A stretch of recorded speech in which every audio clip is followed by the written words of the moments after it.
I woke up that morning thinking it was just another ordinary day. But the moment I opened my bedroom door, my world completely shifted. There on my bed was a crisp white envelope with my name scribbled in my mother's handwriting. No greeting, no hint of a joke, just my name staring back at me. My heart started racing as I tore it open, and inside was a single sheet of paper. I read the words, and I swear my stomach dropped like I had just fallen from a skyscraper.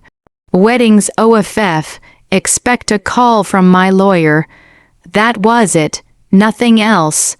No explanation, no apology, no hint of what I had done wrong.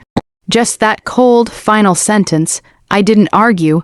I didn't call my parents. I just sat there, staring at the paper, my hands shaking, trying to make sense of it all. And that's when I realized, in less than 48 hours, my entire life as I knew it was going to implode. Can you imagine waking up to a note like that, from the people who raised you? Tell me, if you were in my shoes, would you have picked up the phone, screamed, or just sat there too, numb and terrified? It all started almost a year ago when I met Emily. She was everything I never knew I wanted: smart, funny, endlessly patient with my terrible jokes, and with a smile that could make the worst day feel like sunshine. We met through mutual friends at a dinner party, and from that moment, it was like someone had flipped a switch. I remember thinking that she was too perfect to be real, but the more time we spent together, the more I realized she wasn't just real, she was extraordinary. Our relationship progressed naturally: dates, road trips, quiet nights in with movies and takeout. But it was never forced or rushed. By the time I proposed, I felt like I had found my person, the one who made every bad day bearable, the one I could imagine growing old with. I was nervous that my parents might not approve, not because they were particularly controlling, but because Emily came from a very different background, and my parents had always been clear about wanting someone who fits our family expectations. I told myself they'd warm up eventually. After all, they had always been reasonable, right? The day I proposed, Emily said yes with tears in her eyes and a laugh that made me think everything in the world was exactly as it should be. We celebrated quietly with our closest friends, and soon the wedding planning began. Emily and I agreed on a small, intimate ceremony. I didn't want extravagance, I wanted sincerity, but as soon as we started sharing our plans with my parents, I began to sense the tension.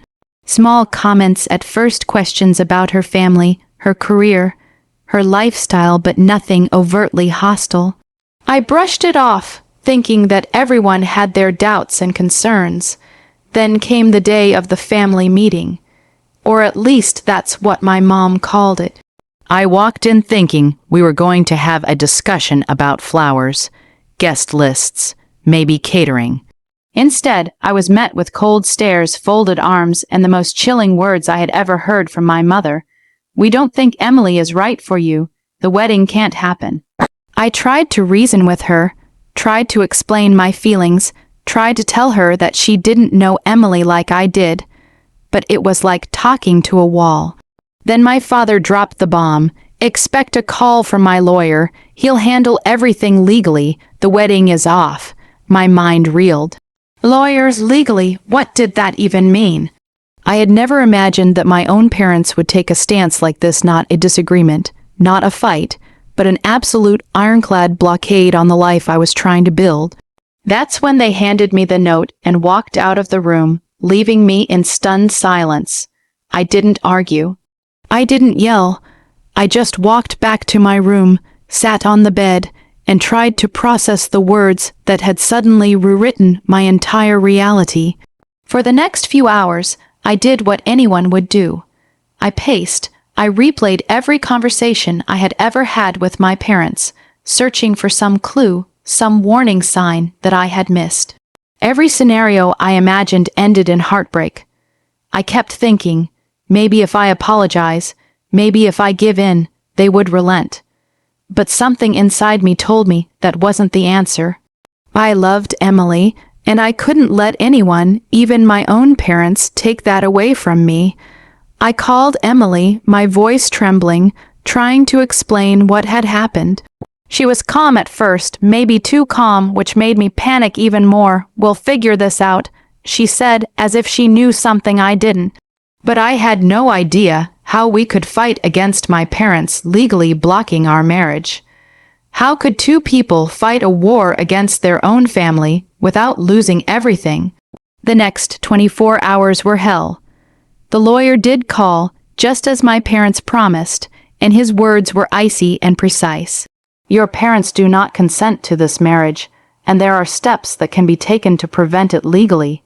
You should reconsider before taking any action that could make the situation worse for yourself."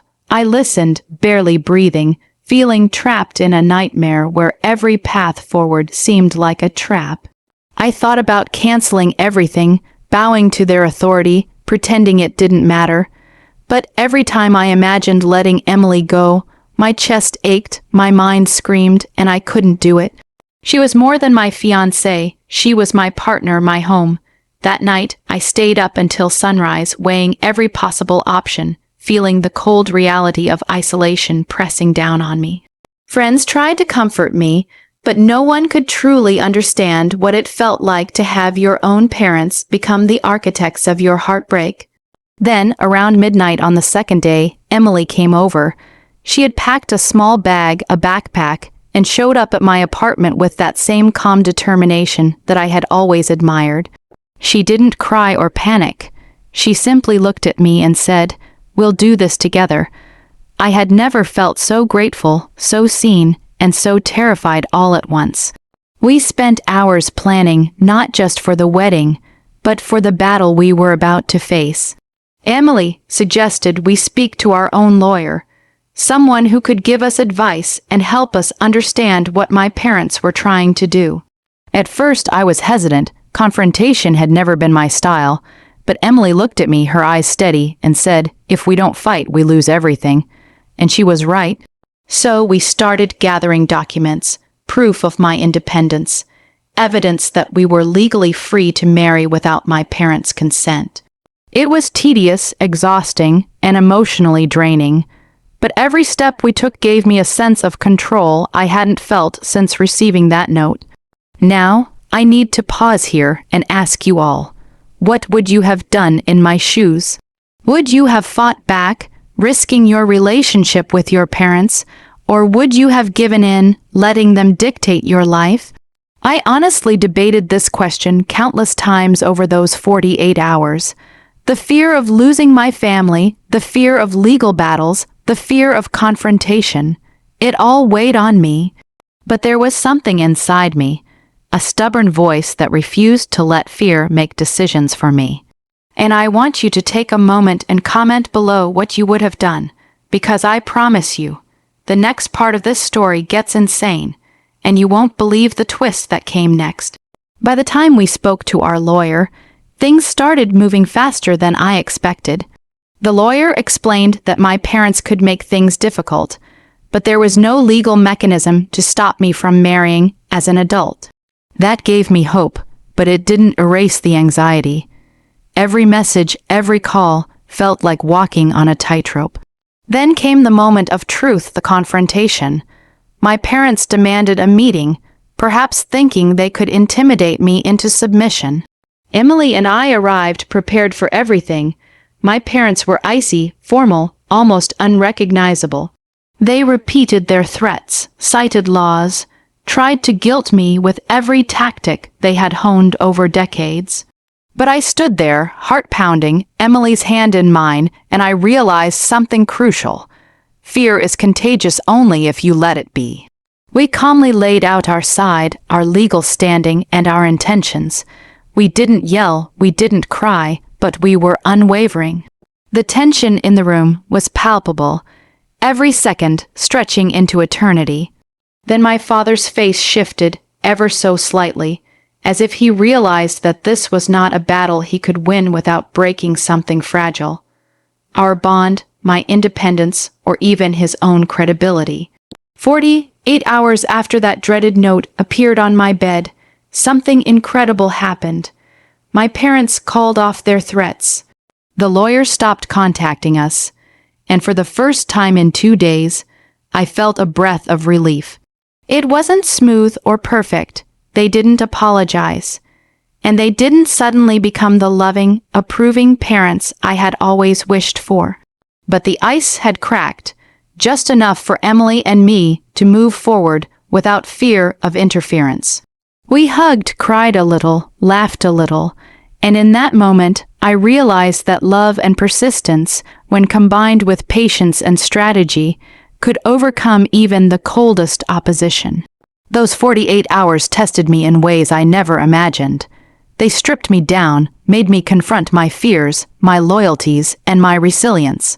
And most importantly, they reminded me that some battles, the ones that really matter, are worth every ounce of courage you can muster. Looking back now, I can see how much I grew during that time.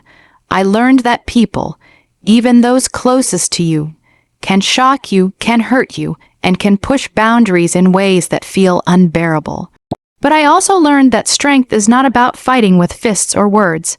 It's about standing firm in what you believe, staying true to the people you love, and having the courage to face the storm together. Emily and I are now more committed than ever. Our wedding planning has resumed, and every step we take feels like reclaiming a part of our life that nearly slipped away. My parents are still my parents. They still have their quirks, their judgments, and their strong opinions. But the dynamic has shifted. I no longer fear their disapproval the way I once did, and that freedom, strange as it may sound, feels like victory. So, here's my final thought. Life is unpredictable, and sometimes the people you expect to support you the most are the ones who will challenge you in ways that feel impossible.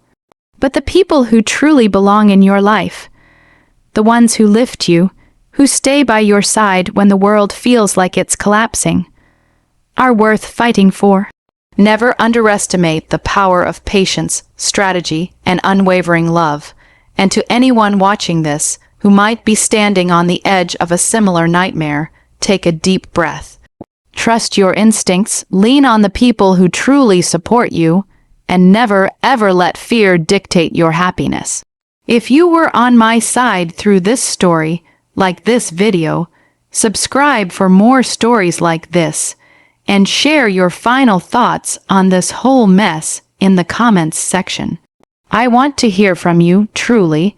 Life is messy, love is messy, but stories like this remind us that we're stronger than we think. I'll see you all in the next story.